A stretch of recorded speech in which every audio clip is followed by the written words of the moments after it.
দর্শক, বেঙ্গল কমার্শিয়াল ব্যাংকের সহযোগিতায় আরটিভির মনের কথা অনুষ্ঠানে সবাইকে স্বাগত জানাচ্ছি। আমি নুসরাত সাবরিন চৌধুরী, পাওয়ার্ড বাই বেনিবুনন। আমাদের জীবনে এমন অনেক ব্যথা আছে যা চোখে দেখা যায় না, কিন্তু ভেতরে ভেতরে মানুষকে নিঃশব্দে ভেঙে দেয়। হাসির আড়ালে লুকিয়ে থাকা সেই কষ্টগুলো আমরা অনেক সময় বুঝতেই পারি না, কিংবা বুঝেও গুরুত্ব দেই না। আজকের আয়োজন অদেখা ব্যথা, মানসিক স্বাস্থ্য ও চিকিৎসার বাস্তবতা, যেখানে আমরা কথা বলবো সেই নীরব সংগ্রামগুলো নিয়ে যেগুলো প্রতিদিন আমাদের আশেপাশেই ঘটছে। এই গুরুত্বপূর্ণ আলোচনায় আমাদের সঙ্গে রয়েছেন মনোরোগ বিশেষজ্ঞ ডক্টর তায়েব ইবনে জাহাঙ্গীর, সহকারী অধ্যাপক, জাতীয় মানসিক স্বাস্থ্য ইনস্টিটিউট। আসসালামু আলাইকুম, কেমন আছেন? জি, ওয়ালাইকুম সালাম। আমি ভালো আছি, আপনি কেমন আছেন? জি, খুবই ভালো আছি আলহামদুলিল্লাহ, এবং স্বাগত আপনাকে আজকে আমাদের অনুষ্ঠানে। জি, আপনাদের ধন্যবাদ আর টিভির এই প্রোগ্রামে আমাকে আমন্ত্রণ জানানোর জন্য। ধন্যবাদ ভাইয়া। প্রথমেই যে বিষয়টা নিয়ে শুরু করতে চাচ্ছি, আমাদের আজকের অনুষ্ঠানের টপিক অদেখা ব্যথা। এই যে অদেখা ব্যথা আমরা বলছি, মানসিক কষ্ট নিয়ে আমরা অনেক সচেতনতা কিন্তু এখন তৈরি হয়েছে সমাজের চারপাশে, কিন্তু এখনও কিন্তু এই ব্যথাগুলো কিন্তু অনেকটুকুই অদৃশ্য থেকে যায়, অনেক চাপা কষ্টের আড়ালেই থেকে যায়। মানুষ কিন্তু সামনে এসে কথা বলতেও এখন একটু ইতস্তত বোধ করে, কিন্তু এই বিষয়গুলো আসলে কেন, সেটা দিয়ে যদি শুরু করি। আসলে মনের যে রোগ, মনের যে কষ্ট বা মানসিক যে সমস্যাগুলি, এটা বেশিরভাগই অনুভবের ব্যাপার। শারীরিক রোগের উপসর্গগুলি খুব সহজেই প্রকাশিত হয় এবং মানুষ কম বেশি এটার সাথে পরিচিত। যেমন ধরুন, একজন মানুষের জ্বর হলো, একজন মানুষের মাথা ব্যথা হলো, কারো পেটে ব্যথা হলো, কোনো কোমরের ব্যথা হলো। এই যে সমস্যাগুলি, এগুলির সাথে মানুষ যেমন পরিচিত, একইভাবে খুব সহজে এটাকে ট্রেস করা যায়। অন্যদিকে মানসিক রোগ বা মানসিক সমস্যার যে লক্ষণগুলো, যে উপসর্গগুলো, এগুলো বেশিরভাগ ক্ষেত্রে আমাদের জন্য খুব বেশি পরিচিত না। আবার অনেক সময় রোগী যেটা ফিল করেন, তার হয়তো ভেতরে ভেতরে অনেক মন খারাপ, ওনার হয়তো কোনো কিছুই ভাল লাগছে না, বেঁচে থাকতে ইচ্ছা করছে না, সেই জিনিসগুলি প্রকাশ করতে পারেন না বা প্রকাশ করতে চান না। এ কারণে আসলে আমার মনে হয় এটাকে বলা যাচ্ছে যে দেখা যাচ্ছে না এবং প্রকাশ করতেও কষ্ট হচ্ছে। একদমই তাই। আমাদের সমাজে কিন্তু মানসিক স্বাস্থ্য এবং এই সমস্যা নিয়ে কিন্তু অনেক ভুল ধারণা বা মিথসগুলো রয়েছে। সেগুলো আসলে আপনারা আপনাদের ক্লিনিক্যাল প্র্যাকটিসে আসলে কেমন দেখেন সেগুলোর প্রভাবটা, বা সেগুলো ভাঙতে কি চ্যালেঞ্জ ফেস করেন? আসলে এই স্টিগমাগুলো ভাঙতে অনেক চ্যালেঞ্জ ফেস করতে হয়। আমি কিছু উদাহরণ দিচ্ছি। অনেক সময় মনে করা হয়, এটা আগে অনেক বেশি হতো, এখন কমে গিয়েছে। মনে করা হয় যে মানসিক রোগ বলে আসলে কোনো কিছু নেই, এগুলি হয়তো কোনো জিন, ভূত অথবা কোনো ধরনের ব্ল্যাক ম্যাজিক বা এই জিনিসগুলির কারণে হয়ে থাকে। এটি একটি অনেক বড় স্টিগমা এবং এখানে অনেকগুলি কালচারাল ফ্যাক্টর কাজ করে। তো এই জিনিসগুলি মানুষকে বোঝাতে গিয়ে এবং চিকিৎসা করতে যেয়ে আমাদেরকে ভালোই বেগ পেতে হয়।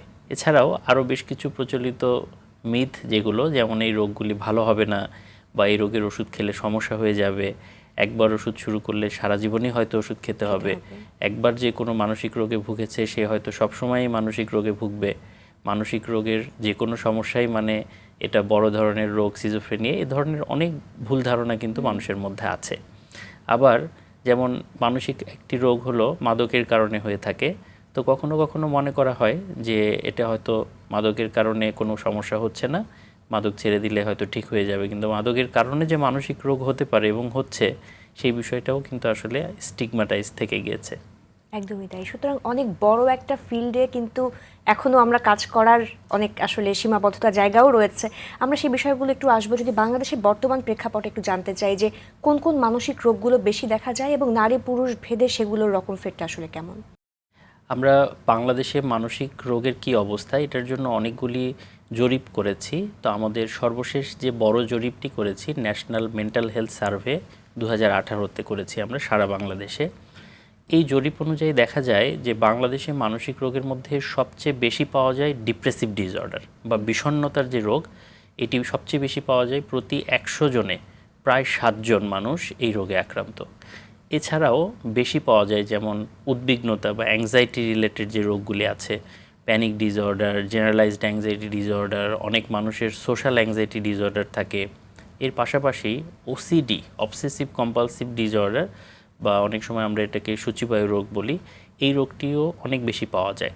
তাছাড়া বাচ্চাদের যে রোগগুলি আছে, যেমন attention deficit hyperactivity disorder বা ADHD, intellectual disability, communication disorder, এই বাচ্চাগুলির অনেক রোগ বাংলাদেশে রয়েছে।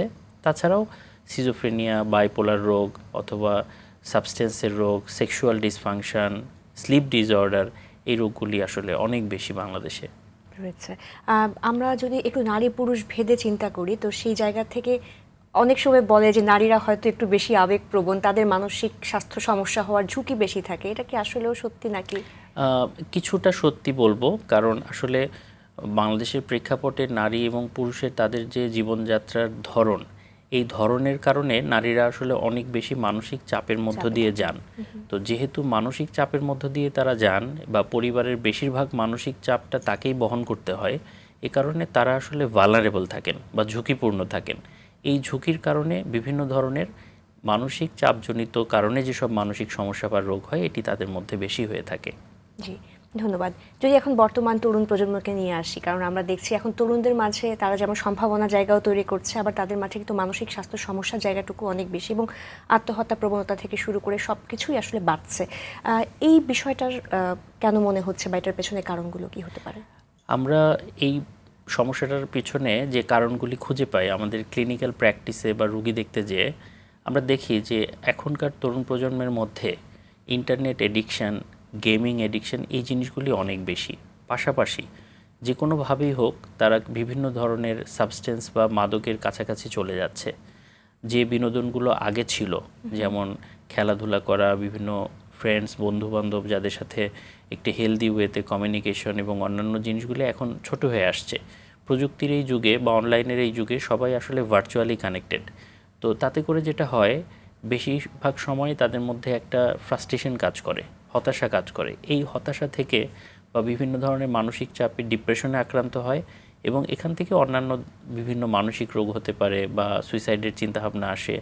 তো আমরা যদি মোটা দাগে বলি যে আসলে তরুণদের মধ্যে কী ধরনের সমস্যা বেশি দেখা যায়, আমরা বলবো যে বিভিন্ন ধরনের ইন্টারনেট এডিকশন রিলেটেড যে সমস্যাগুলি সেগুলো দেখা যায়, সাবস্টেন্সের বিভিন্ন প্রবলেম দেখা যায়, বিষণ্ণতা বা ডিপ্রেসিভ ডিসঅর্ডার দেখা যায়, অ্যাংজাইটি ডিসঅর্ডার দেখা যায়, এবং এটা ছাড়াও বিভিন্ন ধরনের পার্সোনালিটি ডিসঅর্ডার দেখা যায়। অনেকেই আছেন যে তরুণ, তারা খুব অল্প বয়সে বিভিন্ন ধরনের অপরাধে জড়িয়ে পড়ছেন বা সে ধরনের ঝুঁকিতে থাকছেন। বিভিন্ন কারণে তারা তাদের নিজেদেরকে নিয়ন্ত্রণ করতে পারছেন না, এগুলো আমরা বেশি দেখতে পাই। জি, ধন্যবাদ ভাই। ডিপ্রেসিভ ডিসঅর্ডারের কথাই বারবার কিন্তু আসছে, এবং আমরা কিন্তু এখন একটা কথা খুব বলতে শুনি যে আই ফিল ডিপ্রেসড। তো এই যে আই ফিল ডিপ্রেসড এবং সত্যিকার অর্থে ডিপ্রেসিভ ডিসঅর্ডার, এই দুটোর মধ্যে আসলে পার্থক্য কি? এই দুটোর মধ্যে মোটা দাগে একটা পার্থক্য আছে। যেমন মানুষ আসলে সারাদিন একই রকম থাকে না, তার কখনো ভালো লাগে, কখনো খারাপ লাগে। ভালো কিছু হলে ভালো লাগে, খারাপ কিছু হলে খারাপ লাগে, স্বাভাবিক। মন কখনো সবসময় একই রকম থাকে না। তো আমার ভালো লাগছে না বা মন খারাপ হচ্ছে, এটা হয়তো একটা টেম্পোরারি কন্ডিশন। আবার যখন এই সময়টা চলে যাবে বা ভালো কোনো কিছু হবে, তখন আবার হয়তো ভালো লাগবে বা চেঞ্জ হবে। কিন্তু যখন এটা অসুখ বা যখন এটা মেন্টাল ডিসঅর্ডার, যখন এটা ডিপ্রেসিভ ডিসঅর্ডার, তখন যেটা হয়, দিনের বেশিরভাগ সময়ই, মোস্ট অফ দ্য টাইম, আমি একেবারে লো থাকি। আমার মুডটা লো থাকে, কোনো কিছুই ভালো লাগে না। একটা ভালো জিনিসও আমাকে আনন্দ দেয় না, আবার কোনো খারাপ খবরও আমার মধ্যে কোনো ধরনের পরিবর্তন তৈরি করে না। অনুভূতিটা যেটা আমরা ভোতা বলি অনুভূতিটা আর কি, একদমই ভোতা হয়ে যায়। আমি কোনো কিছুতে এনার্জি পাই না, আমি কোনো কিছুতে মোটিভেশন পাই না, আমার কোনো কিছু করতে ইচ্ছা করে না। আগে যে জিনিসগুলোতে আমি আনন্দ পেতাম, সেই একই জিনিস আমাকে কোনো ধরনের আনন্দ দেয় না। এটার সাথে দেখা যায় যে কিছু বায়োলজিক্যাল সিমটম হয়, হয় ঘুম বেড়ে যায় অথবা ঘুম একেবারেই কমে যায়, হয়তো খাবার প্রচুর পরিমাণে অ্যাপিটাইট বেড়ে যায় অথবা একেবারেই আমি খাচ্ছি না। খাওয়া, ঘুম থেকে শুরু করে আমার বিভিন্ন ধরনের অন্যান্য যে ফাংশনগুলি আছে, হজমের বিষয়, এগুলাতেও হ্যাম্পার হয়। এবং যে মানুষটা ডিপ্রেসিভ ডিসঅর্ডারে ভুগছেন, যে রোগে ভুগছেন, উনি প্রায় দেখা যায় জীবনকে অর্থহীন, মূল্যহীন মনে করে যে আমাকে দিয়ে আসলে কিছুই হবে না। তার মধ্যে সব সময় নেগেটিভ চিন্তা। এই নেগেটিভ চিন্তাটা থেকে সে কোনোভাবেই বের হতে পারে না, এবং সে সব কিছু এটা দিয়েই চিন্তা করে যে আমার আসলে ভালো কিছু হবে না, আমার জীবনে কিছু নেই, আমি আর বোধহয় পারবো না। তার কনফিডেন্সও কমে যায়। যখন কন্টিনিউয়াসলি এই কন্ডিশনটা থাকে, পারসিস্ট করে, কোনোভাবেই কোনো কিছু করে এটা চেঞ্জ হচ্ছে না, আসলে তখন এটা ডিপ্রেসিভ ডিসঅর্ডার হিসেবে আমরা ডায়াগনোসিস করতে পারি। জি, ধন্যবাদ। সেক্ষেত্রে ট্রিটমেন্টের ক্ষেত্রে প্রথম অ্যাপ্রোচটা কোনটা ফলো করা উচিত বা পেশেন্টদের কোথায় যাওয়া উচিত? আমরা আসলে যেটা মনে করি যে যখন একজন মানুষ এই ধরনের সিমটমগুলি খেয়াল করছেন, যে আমার বেশিরভাগ সময়ই ভালো লাগছে না, আমি এনার্জি পাচ্ছি না, মোটিভেশন পাচ্ছি না, কাজে আগ্রহ পাচ্ছি না, আমি ঠিকমতো ফাংশন করতে পারছি না, আমার প্রোডাক্টিভিটি কমে গিয়েছে, আমার খাওয়া দাওয়া, ঘুম, এগুলাতে একটা হ্যাম্পার তৈরি হচ্ছে, প্রবলেম হচ্ছে, উনি অবশ্যই একজন সাইকিয়াট্রিস্টকে কনসাল্ট করবেন। সাইকিয়াট্রিস্ট ওনার সমস্যার তীব্রতা অনুযায়ী ওনাকে লেবেল করেন যে এটা কি আসলে মাইল্ড, মডারেট নাকি সিভিয়ার, এবং সেই অনুযায়ী আমাদের ট্রিটমেন্টের যে প্রোটোকল আছে, যেমন ওষুধ এবং সাইকোথেরাপি, সেই অনুযায়ী উনি ঠিক করেন যে পেশেন্টের কি শুধু সাইকোথেরাপি হলেই হয়ে যাবে নাকি আসলে ওনার ওষুধ লাগবে, সাথে সাইকোথেরাপি লাগবে। এগুলো চিকিৎসার যে প্রোটোকলগুলো আমরা ইউজ করি সেই প্রোটোকল অনুযায়ী সাইকিয়াট্রিস্ট ঠিক করে থাকেন। জি, ধন্যবাদ। যদি আমরা মানসিক স্বাস্থ্য সমস্যা বা ডিপ্রেসিভ ডিসঅর্ডার আমরা শুনলাম এই বিষয়টা খুব সুন্দরভাবে, মোটা দাগে যদি বলি কারণগুলো আসলে কি, বাংলাদেশের সামাজিক প্রেক্ষাপটের জায়গা থেকেও যদি একটু বলেন।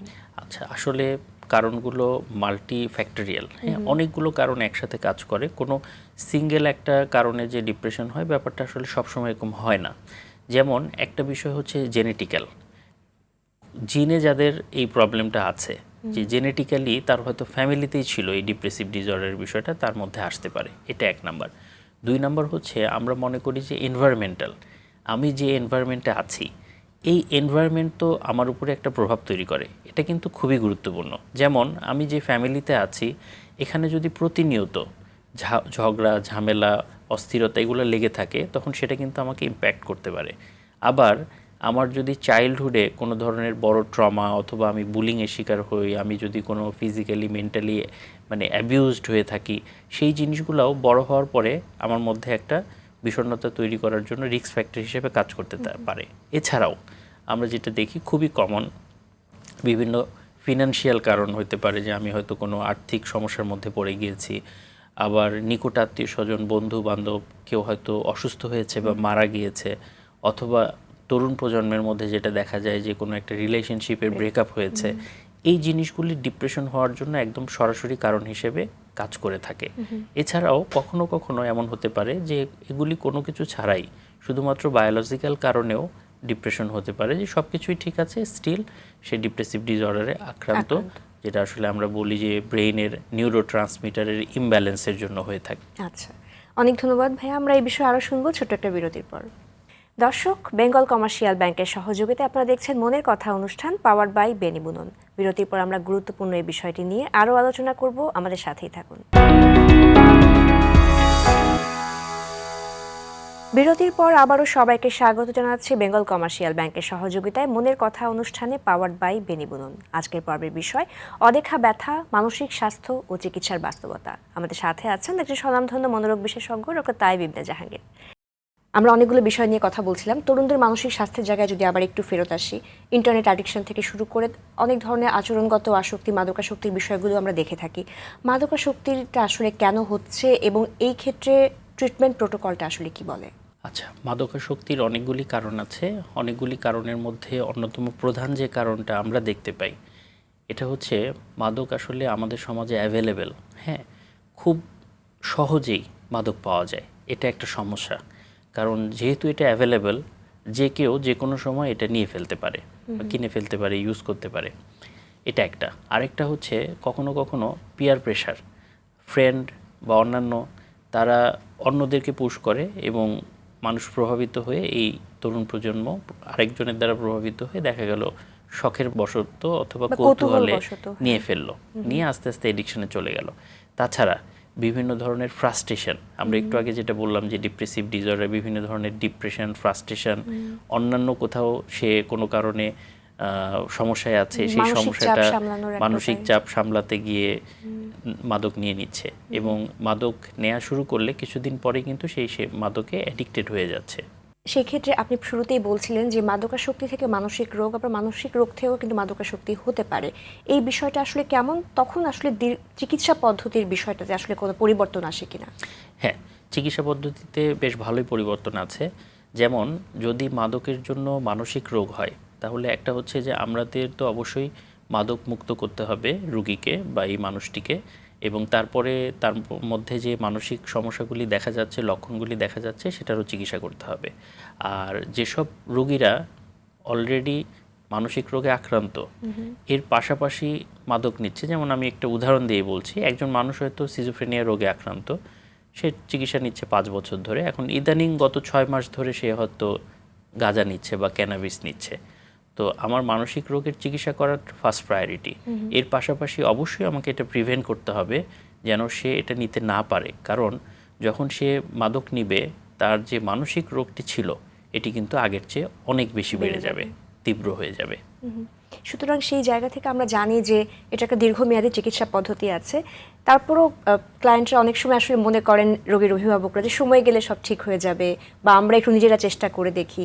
মাদকাসক্তি হোক বা মানসিক স্বাস্থ্য সমস্যা হোক, এই চিন্তা ভাবনাটা আসলে কতটুকু যুক্তিযুক্ত? এই চিন্তাটা আসলে একেবারেই যুক্তিযুক্ত না, কারণ এখানে যেটা হয় সময় গেলে এটা আরও খারাপ হয়। মাদক এবং মানসিক রোগ দুটোই যত সময় যেতে থাকে রোগের তীব্রতা বা সমস্যার তীব্রতাটা আরও বাড়তে থাকে, এবং যত পরে চিকিৎসা শুরু করা হয় তত বেশি চ্যালেঞ্জ ফেস করতে হয়। আমরা যদি শুরুতে এটা আইডেন্টিফাই করতে পারি যে এটা আসলে মানসিক সমস্যা হচ্ছে অথবা এটা মাদকের কারণে হচ্ছে, চিকিৎসা করাটা সহজ হয়ে যায় এবং দেখা যায় যে এই চিকিৎসা শুরু করলে দ্রুততম সময়ে পেশেন্ট রেসপন্স করা শুরু করে।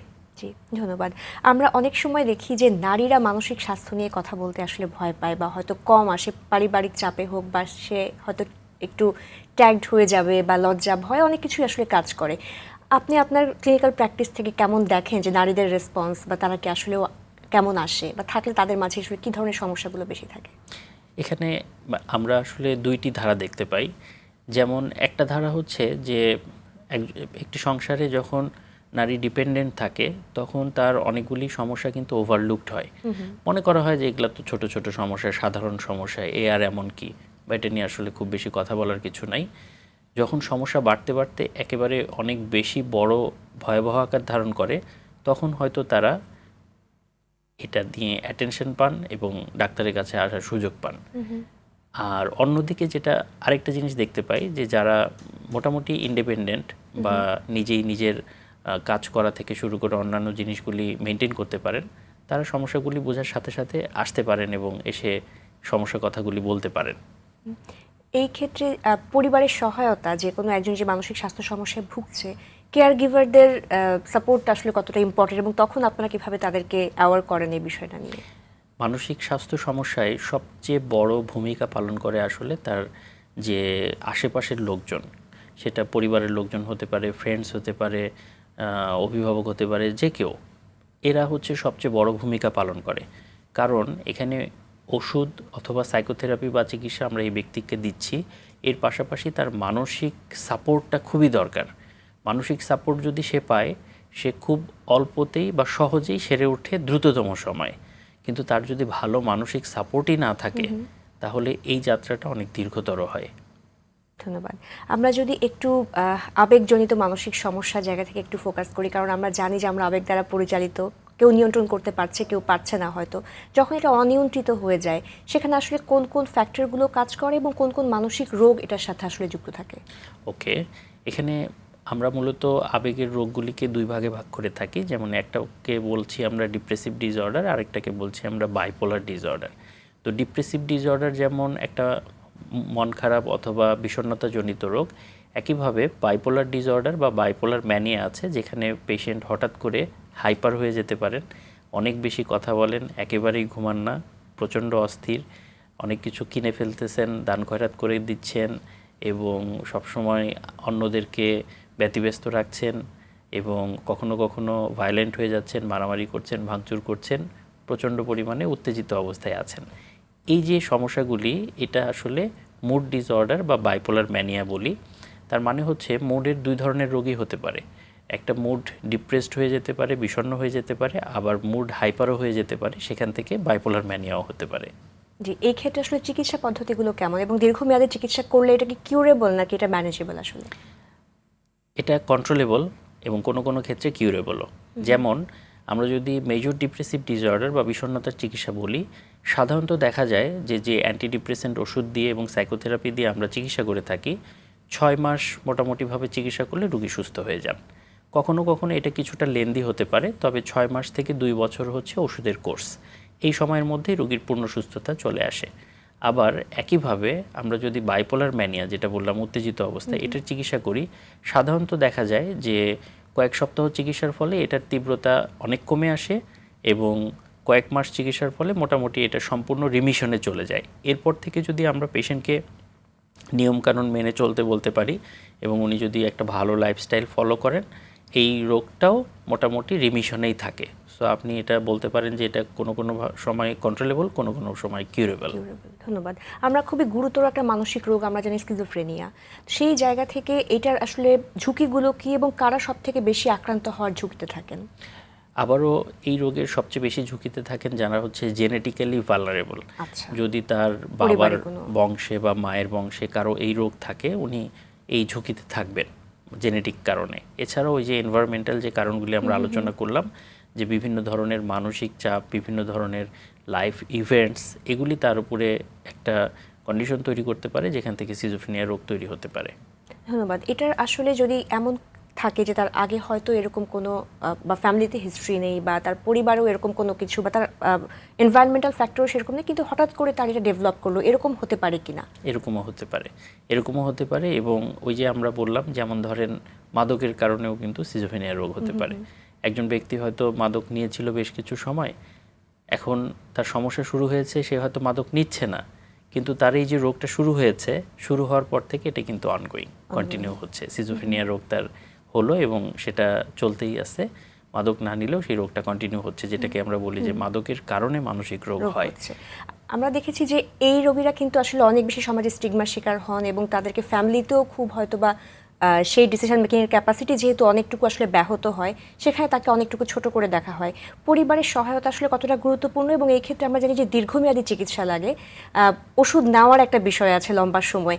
এই ক্ষেত্রে ভূমিকাটা আসলে কি হতে পারে পরিবারের এবং পার্টনারের? প্রথমেই বলি, সিজোফ্রেনিয়া রোগের যেটা ফেট হয় বা প্রগনোসিস হয়, 100 জন সিজোফ্রেনিয়া রোগী যদি চিকিৎসা গ্রহণ করেন, দেখা যায় 1/3 চিকিৎসা নিয়ে সম্পূর্ণ ভালো হয়ে যান, ওষুধ খেয়ে ভালো হয়ে যান। 1/3 তারা ওষুধে ভালো থাকেন, সম্পূর্ণ ভালো থাকেন, ওষুধ খাচ্ছেন, সম্পূর্ণ ভালো থাকছেন। ওষুধ বন্ধ করলে হয়তো সমস্যা হয়, এই কারণে তাকে ওষুধ খেয়ে যেতে হয়। আর বাকি 1/3কে নিয়মিত ফলো আপ করতে হয়, ওষুধের ডোজ হয়তো বাড়াতে হয় বা চিকিৎসা পদ্ধতি সময় সময় চেঞ্জ হয়। তো তার মানে হচ্ছে সিজোফ্রেনিয়া রোগটাকে কিন্তু ভালোভাবেই কন্ট্রোল করা যায়, এবং এই সিজোফ্রেনিয়া ব্যক্তি যখন চিকিৎসার আওতায় আসছেন, উনি কিন্তু সম্পূর্ণ সুস্থ স্বাভাবিকভাবে পরিবারে 8-10 জন মানুষের মতো সেম কন্ডিশনে থাকছেন। সো পরিবারের লোকজনকে এটা বুঝতে হবে যে এটা ডায়াবেটিস বা হাইপারটেনশনের মতোই একটা ব্যাপার। একজন মানুষের ডায়াবেটিস থাকলে বা হাইপারটেনশন থাকলে উনি যেমন চিকিৎসা গ্রহণ করে, ওষুধ গ্রহণ করে সম্পূর্ণ সুস্থ স্বাভাবিক হিসেবে বিবেচিত হন, সব কিছুতে অংশগ্রহণ করেন, একইভাবে একজন সিজোফ্রেনিয়ায় আক্রান্ত ব্যক্তি উনিও চিকিৎসা গ্রহণ করে সুস্থ থেকে সব কিছুতে আক্রান্ত হওয়ার ক্যাপাবিলিটি রাখেন। অর্থাৎ আমরা যে বিষয়টা নিয়ে ভাবি যে একজন সিজোফ্রেনিয়া আক্রান্ত মানেই হচ্ছে সে সবকিছু থেকে বিচ্যুত, বিষয়টা আসলে তেমন নয়। একেবারেই না, কখনোই না। ভাই, আমরা অনুষ্ঠানের অনেকটুকু শেষ পর্যায়ে আসছি, একটু ছোট করে দুটো প্রশ্ন একটু জানতে চাইবো। যে প্রথমত, আমরা দৈনন্দিন জীবনে মানসিকভাবে ভালো থাকার জন্য আসলে কি করতে পারি, এবং আমাদের সমাজে আপনি প্রথমে বলছিলেন যে সার্ভে হয়েছে সে 2018 সালে, কিন্তু আমাদের জানি যে কন্টিনিউয়াসলি কিন্তু তারপর একটা মহামারী পার করেছি, আমাদের অনেক মানসিক চাপ কিন্তু দিন দিন বাড়ছে, স্বাস্থ্য সমস্যাও বাড়ছে। আমরা গবেষণার দিক থেকে কেন এত পিছিয়ে? আসলে গবেষণা আরও অনেকগুলি হয়েছে, কিন্তু সেই গবেষণাগুলি ছোট ছোট আকারে গবেষণা হয়েছে, ব্যক্তি পর্যায়ে বা ইনস্টিটিউট পর্যায়ে। সারা বাংলাদেশ মিলে যে সার্ভেটা আমরা করেছি, এটা অনেক বড় সার্ভে ছিল, WHO সহায়তা আমরা করেছি।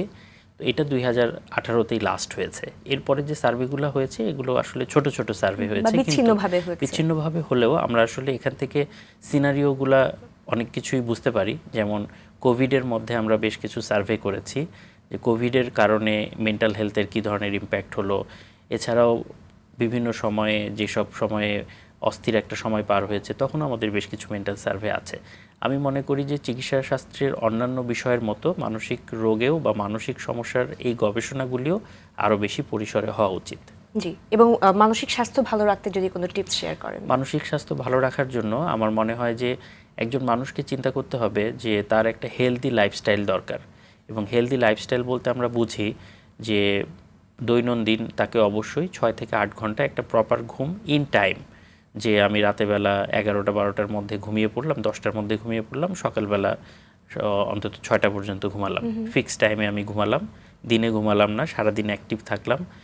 আমি ফলমূল শাকসবজি বেশি খেলাম, যেগুলি হচ্ছে ফাস্টফুড, রিচ ফুড, এগুলি অ্যাভয়েড করলাম, প্রচুর পরিমাণে পানি খেলাম, ব্যায়াম করলাম, নিয়মিত হাঁটলাম, যেগুলো আমরা অন্যান্য রোগের ক্ষেত্রে বলে থাকি।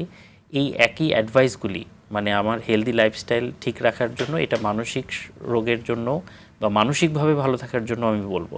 এর পাশাপাশি যেটা স্পেশালি বলা দরকার সেটা হচ্ছে যে আমার কমিউনিকেশন, আমার ফ্যামিলি মেম্বারদের সাথে পজিটিভ ওয়েতে কমিউনিকেশন, আমার ফ্রেন্ড সার্কেল যারা আছে, বন্ধু বান্ধব আত্মীয় স্বজন, তাদের সাথে কমিউনিকেশন, এটা খুবই জরুরি। আপনি যখন কমিউনিকেবল থাকবেন, আপনি অন্যদের সাথে কথা বলবেন, তাদের খোঁজখবর নেবেন এবং তারাও আপনার সাথে কথা বলবে, আপনার খোঁজখবর নেবে, আপনি এমনিতেই বিষণ্ণতা, উদ্বিগ্নতা, এগুলো রোগমুক্ত থাকবেন। এর পাশাপাশি বিভিন্ন ধরনের সোশ্যাল অ্যাক্টিভিটি যেগুলি আছে, সামাজিক অ্যাক্টিভিটিতে আপনাকে অংশগ্রহণ করতে হবে। আপনাকে আপনার নিজের জন্য প্রতিদিন কিছুটা সময় হলেও রাখতে হবে, যে সময়টাতে আপনি আপনার পছন্দের কাজগুলি করবেন। আপনি হয়তো গান শুনবেন, আপনি হয়তো বই পড়বেন। কিছুটা সময় আমরা বলি যে আপনি ডিজিটাল ডিটক্সিফিকেশন করেন। আপনার যে ডিজিটাল ডিভাইসগুলি, মোবাইল ফোন, ল্যাপটপ, ট্যাব, এগুলো রেখে আপনি শুধুমাত্র মেডিটেশন বা রিল্যাক্সেশনের জন্য কিছুটা টাইম স্পেন্ড করেন। আর যোগা অথবা ব্যায়াম, এই যে জিনিসগুলি আছে, এগুলিও মেন্টাল হেলথের জন্য একটা পজিটিভ ইম্প্যাক্ট তৈরি করে। এর পাশাপাশি যেটা বলবো যে মাঝে মধ্যে বেড়াতে যাওয়া, ঘুরতে যাওয়া, আশেপাশে কোনো প্ল্যান প্রোগ্রাম করা, সেটাও আপনার মানসিক স্বাস্থ্যের জন্য খুবই ভালো। অনেক ধন্যবাদ ভাইয়া। আমরা আশা করছি আজকের এই অনুষ্ঠান থেকে দর্শকরা অনেক বেশি উপকৃত হয়েছেন এবং আমরা বুঝতে পারছি যে মানসিক স্বাস্থ্য ভালো রাখার দায়িত্বটা আসলে আমাদের নিজের হাতেই। শুধু একটু দায়িত্বশীল আচরণই কিন্তু আমাদেরকে অনেক দিক থেকে চাপমুক্তও রাখতে পারে। অনেক ধন্যবাদ। আপনাকেও ধন্যবাদ। সব ব্যথার শব্দ হয় না, কিছু কষ্ট শুধু অনুভূতির ভেতরেই রয়ে যায়, নিঃশব্দে, অদেখায়। আজকের এই আলোচনায় আমরা সেই না বলা কথাগুলোরই একটু কাছে যাওয়ার চেষ্টা করেছি। যদি কখনো মনটা ভারী লাগে, একটু থামুন, একটু শুনুন নিজের ভিতরের সেই নীরব ডাকটাকে। যত্ন পাওয়ার আগে নিজেকে যত্ন দেওয়া খুব জরুরি।